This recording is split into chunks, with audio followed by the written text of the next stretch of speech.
오늘 이 시간에는 부활 생명을 누리며 살고 있나요? 부활 생명을 누리며 살고 있나요? 라는 제목으로 하나님의 말씀을 선포할 때 많은 은혜가 있으시기 바랍니다. 아멘. 성도 여러분, 예수님은 누구십니까? 여기에 대한 답변을 예수님 스스로 하셨습니다. 요한복음을 보면은 예수님께서 나는 누구인가에 대한 답변을 다 해놓으셨습니다. 예수님은 말씀하십니다. 나는 생명의 떡이다. 나는 세상의 빛이다. 아멘. 나는 양들의 문이다. 나는 선한 목자다. 예수님은 자신을 그렇게 말씀하셨습니다.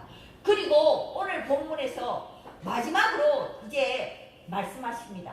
나는 부활이요 생명이다. 예수님은 자신을 가르쳐서 부활이다, 생명이다 이렇게 말씀하셨습니다. 부활이라는 것은 죽었다가 다시 살아나는 거예요. 이 부활의 원뜻은 일으키다, 깨어나다, 하늘로 올라가다 그런 원뜻을 가지고 있습니다. 그러니까 예수님께서는 자기 자신을 가르쳐서 나는 부활이요 생명이다. 이 부활 생명은 한 단어로 묶을 수가 있습니다. 이 생명이라는 것은 영원한 생명, 영생을 가르치는 거거든요. 그러니까 예수님께서는 자신을 가르쳐서 나는 부활 생명이다. 그렇게 자신을 소개하셨던 것입니다. 우리가 부활은 아직까지 경험해보지 못하셨기 때문에 이 부활에 대해서는 의심하는 사람들이 많이 있었습니다. 우리가 성경을 읽어보면 예수님의 제자 가운데서도 진짜 예수님께서 부활하셨는가 의심하는 도마도 있었고 그 제자들이 다 의심하지 않았잖아요. 의심을 했던 것입니다. 그러나 예수님께서는 자신이 직접 말씀하셨어요. 나는 부활이다. 나는 부활 생명이다. 그렇게 자신을 가르쳐서 소개하셨던 것입니다. 예수님은 부활하셨기 때문에 지금 우리와 성령으로 함께 하시는 것입니다. 이 바로 성령, 마가의 다락방에 강림했던 그 성령 사건, 그 성령이 바로 부활 생명이라는 것입니다. 예수님께서는 지금 살아 계시기 때문에 무덤에 계시지 않고 살아 계시기 때문에 우리가 그분을 믿고 그분 앞에 신앙을 고백하는 것입니다. 공자님이나 부처님이나 다 지금 무덤에 계시잖아요. 그러나 예수님은 무덤에 계시지 않고 살아 계셨기 때문에 예수님께서는 자신을 가르쳐서 나는 부활이요 나는 생명이다 그렇게 말씀을 하시는 것입니다. 이 부활 생명이란 뜻은 영생이란 뜻과 동일합니다.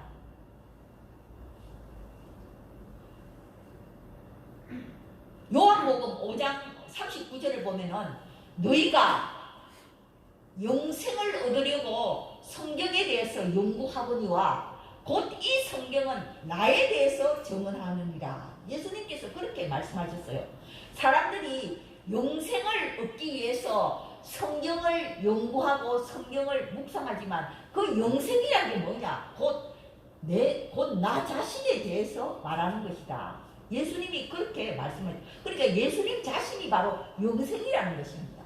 왜 예수님께서는 자신을 가르쳐서 영생이라고 하지 않고 오늘 이 본문에서 나는 부활이요 생명이라고 말씀하셨습니까? 이 영생이라는 것은 하나님 입장에서 말씀하실 때 바로 영생이라는 거예요. 그러니까 하나님은 영원부터 영원 전부터 영원까지 계시는 분이기 때문에 하나님에게는 죽음이 없습니다.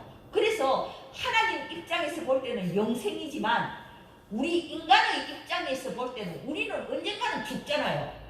우리는 이 땅에서 죽잖아요. 그런데 우리가 예수님을 믿는 자에게는 바로 이 부활 생명, 죽었다가 다시 살아나는 것, 다시 깨어나는 것, 바로 이 부활 생명을 우리에게 주셨기 때문에 예수님께서는 우리에게 말씀하십니다. 나는 부활이요 생명이다. 그렇게 말씀하시는 것입니다. 오늘 이 본문의 배경을 살펴보면은 예수님이 살아가시는 한 가정이 있었어요. 바로 그 가정은 마르다와 마리아와 나사로가 그 삼남매가 사는 베다니에 살고 있는 그런 가정집이었어요. 그런데 어느 날 나사로가 병이 들어서 다 죽어간다는 거예요. 그래서 이 마르다와 마리아가 예수님께 사랑을 보냅니다. 지금 우리 오라비가 병에 걸려 다 지금 죽어가고 있사오니 예수님 빨리 오셔서 우리 오라버니를 살려주십시오. 그렇게 사람을 보내었습니다. 그런데 그때 예수님께서는 하시는 말씀이 이 나사로가 병이 든 것은 죽을 병이 아니다. 이 병을 통하여 하나님께서 영광을 받으시기 위한 그러한 병이다. 이 병을 통하여 이 나사로를 통해서 사람들로 하여금 예수님을 믿도록 하기 위한 그런 사건이다. 예수님께서는 미리 이렇게 말씀을 하셨던 것입니다. 그래서 예수님께서는 나사로가 병이 들었다는 이 소식을 듣고 이틀을 더 거기서 유하셨다는 것입니다. 아니 나사로가 병들었다는 소식을 들었으면 예수님은 빨리 나사로에게로 가야 할 법도 한데 예수님은 나사로가 죽기를 기다렸다는 거예요. 나사로가 죽은 것을 완전히 확인하고 난 후에 예수님은 가시려고 작정하셨다는 것입니다. 왜 그랬어요? 왜 나사로가 죽은 것을 확인하고 예수님은 자신이야말로 부활이요 생명이라는 것을 사람들에게 믿도록 하기 위하여 이 나사로가 이 병든 사건을 예수님께서는 요즘 말로 하면 시청각 교제로 활용하셨다는 거예요. 그러니까 이 나사로가 병들어 죽게 된 이 사건을 통해서 예수님이야말로 나는 부활이다, 나는 생명이라는 것을 그 믿지 않는 그 사람들에게 믿도록 하기 위해서 예수님께서는 이 나사로가 병들어서 죽기를 기다렸다는 거예요. 그래서 예수님께서는 나사로가 죽은 지 나흘째 되고 이제 장례식이 거행되고 그리고 많은 문상객들이 와서 울고 그럴 때 예수님께서 나사로에게 왔다는 것입니다. 이렇게 예수님께서 늦게 이 나사로의 집에 왔을 때 이제 마르다 그 여동생인 마르다가 고백하는 것을 한번 보십시오. 21절에 보면은 마르다가 예수께 여짜오되 주께서 여기 계셨더라면 내 오라버니가 죽지 아니하였겠나이다. 이 마르다의 하는 말을 자세히 살펴보면 예수님 내 오라비가 죽기 전에 오셔야죠. 왜 죽고 난 후에 오셨습니까? 이렇게 예수님을 향해서 원망하는 그런 소리를 하는 것입니다. 우리가 이 마르다의 원망 섞인 소리를 들을 때 마치 우리의 믿음을 나타내는 것과 비슷한 것입니다. 우리는 늘 예수님을 향해서 그렇게 기도합니다. 예수님 내 기도 빨리 이루어 주십시오. 예수님 내 기도에 빨리 응답해 주십시오. 우리는 그렇게 기도하지만 예수님의 때와 우리 때는 다르다는 것을 보여주고 있는 것입니다.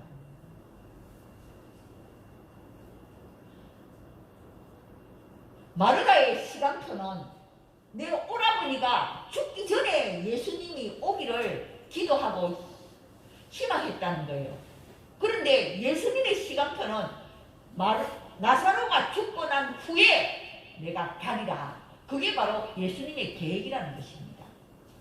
여러분, 내 계획과 예수님의 계획은 다르다는 것을 우리는 항상 명심해야 됩니다.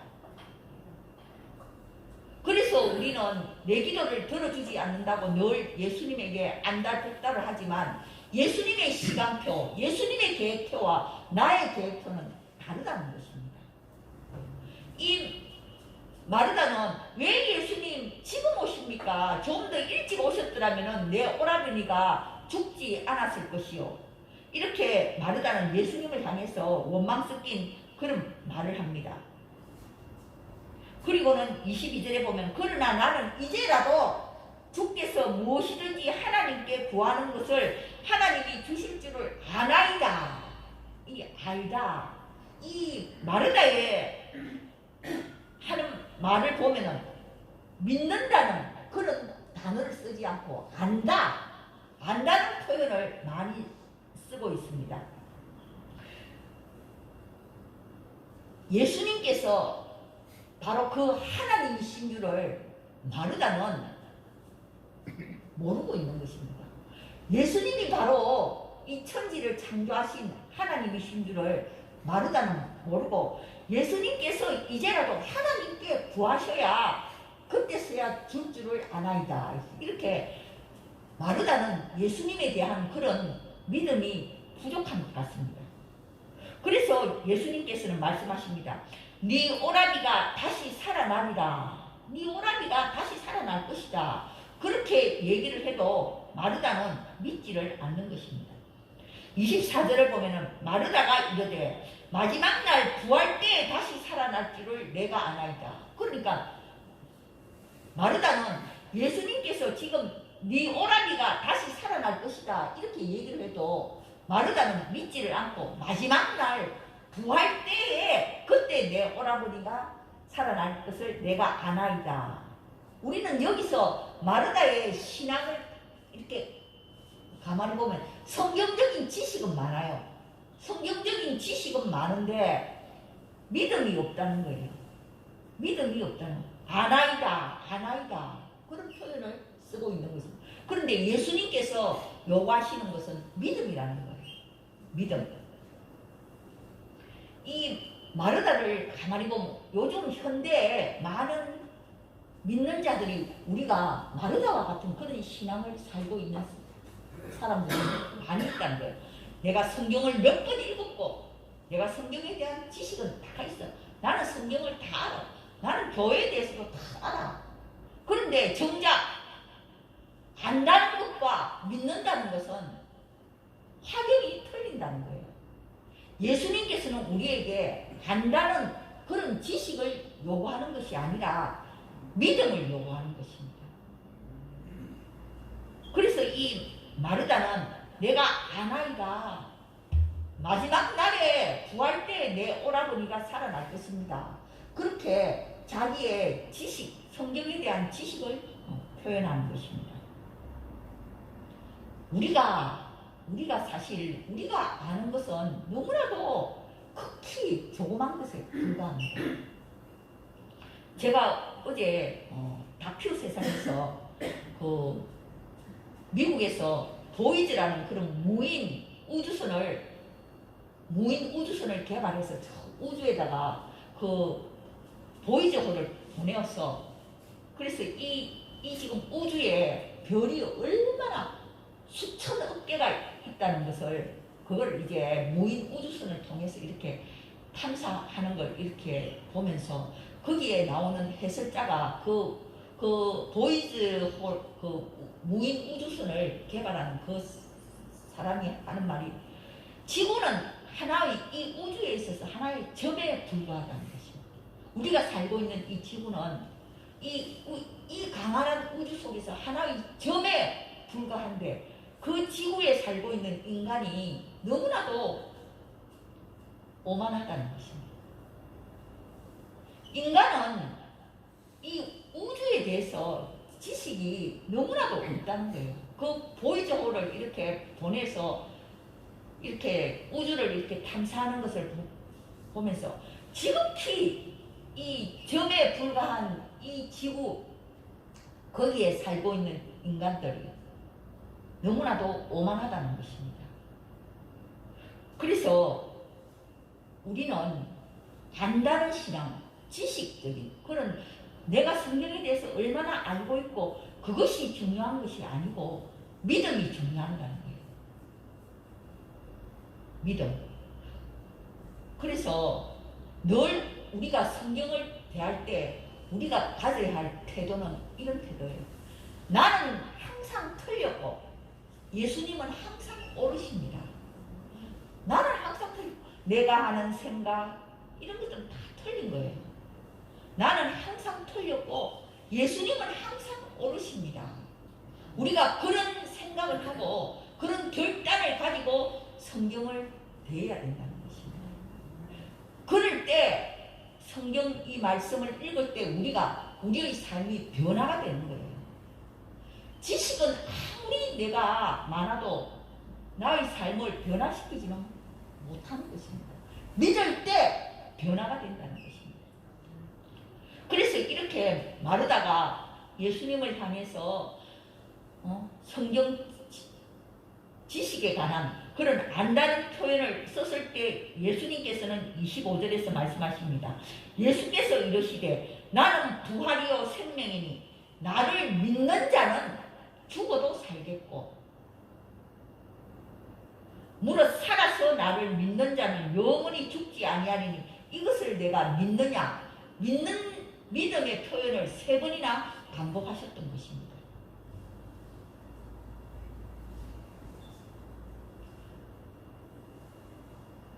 예수님께서는 이 믿음의 이 표현을 3번이나 반복하시면서 나는 부활이요 생명이니 나를 믿는 자는 죽어도 살겠고 죽어다.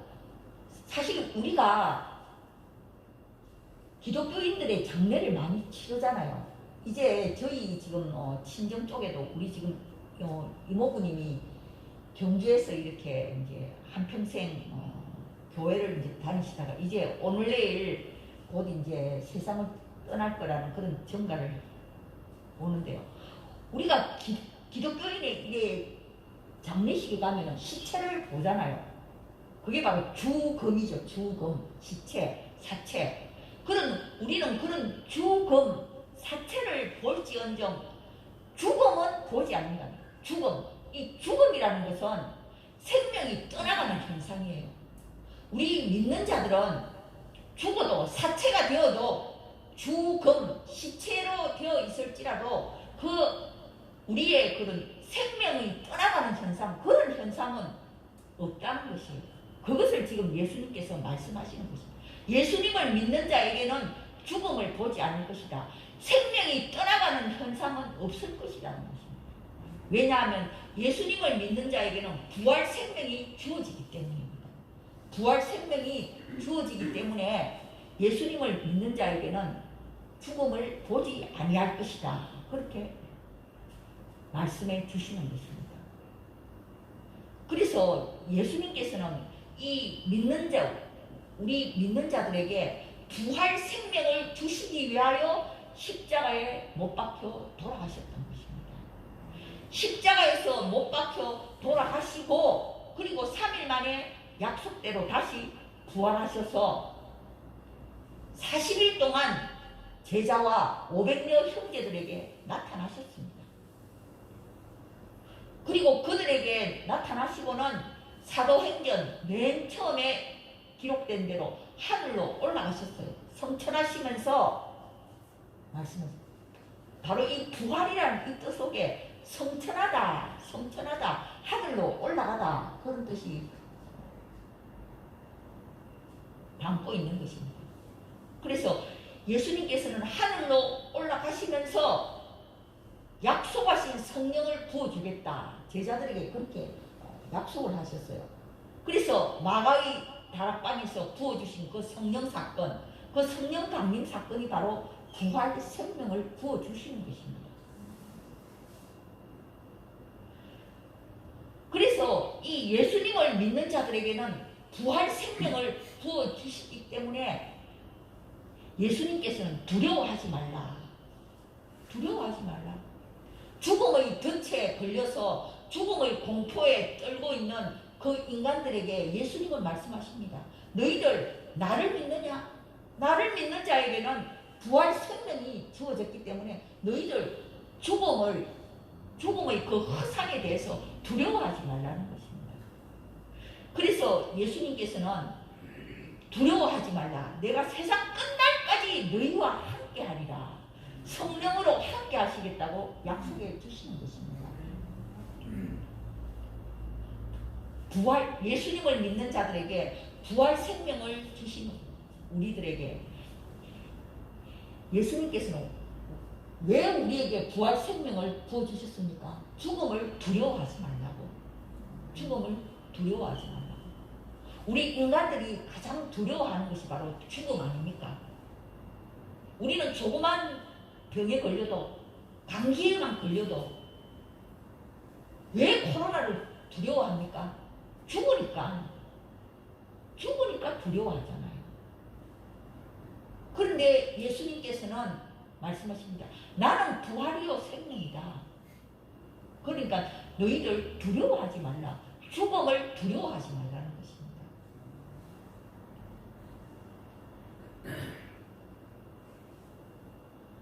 부활 생명을 우리에게 주신 그 예수님께서는 우리가 이 땅을 살아가면서 우리는 이 육신의 생명이 다하는 날 우리는 이제 이 땅을 떠나가게 됩니다. 그래서 이 땅에 사는 동안에 내가 이 육신의 생명을 가지고 있는 동안에 내가 어떻게 살아야 할 것인가?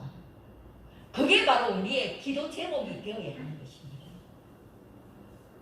부활 생명을 주신 그 예수님, 죽음의 덫에서 우리를 건져주신 그 예수님을 우리가 의지하면서 우리는 이 육신의 생명을 갖고 있는 이 땅에서 우리가 어떻게 살아야 할 것인가? 예수님께서는 말씀하셨습니다. 너희가 서로 사랑하라. 너희가 서로 사랑하라. 우리가 서로 사랑하면서 살아갈 때 이 땅에서는 우리가 부활 생명을 누리며 살아가는 것입니다. 그리고 날마다 그 예수님이 하신 그 말씀을 묵상하면서 정말 내가 그 말씀에 순종하면서 살아갈 때 주님이 우리와 함께 하시고 우리가 받은 이 부활 생명이 싹이 나고 자라서 열매를 맺을 때 우리는 죽음을 두려워하지 않는, 죽음을 초월하는, 죽음을 이기는 그런 삶을 이 땅에서 우리가 살아가게 되는 것입니다. 그래서 예수님께서는 말씀하십니다. 두려워하지 말라. 담대하라. 내가 너와 함께 하리라. 우리가 이 부활절을 해마다 부활절을 맞이하면서 예수님께서 말씀하신 나는 부활이요 생명이다. 그 말씀을 깊이 묵상하면서 우리가 이 땅을 살아갈 때 어떤 고난이 와도 어떤 어려움이 닥쳐와도 결코 두려워하지 않는, 주님과 함께라는 결코 두려워하지 않는 그러한 담대한 삶을 살아갈 수 있기를 주님의 이름으로 축원드립니다. 아멘. 아멘. 기도드리겠습니다. 하나님 아버지, 예수 그리스도께서 저희들로 하여금 부활 생명을 주시기 위하여 또한 믿도록 하기 위하여 나사로 사건을 시청각 교재로 사용하셔서 바로 그 예수님을 믿는 자에게는 부활 생명이 주어진다는 것을 우리에게 믿도록 하셨습니다. 우리가 이 부활 생명을 믿음으로 받아들임으로써 우리가 이 땅에서 살아가는 동안 죽음을 두려워하지 않고 고난이 와도 두려워하지 않고 담대하게 살아갈 수 있는 그리스도인들이 되게 하여 주시옵소서. 그리하여 우리가 이 땅을 살아가는 동안 어떻게 살아가야 할 것인지 늘 그것을 묵상하면서 기도하면서 살아가는 저희들 되게 하여 주시옵소서. 부활 생명을 받은 자로서 그리스도인답게 살아갈 수 있도록 저희들을 인도하여 주시옵소서. 예수님의 이름으로 기도드리옵나이다. 아멘.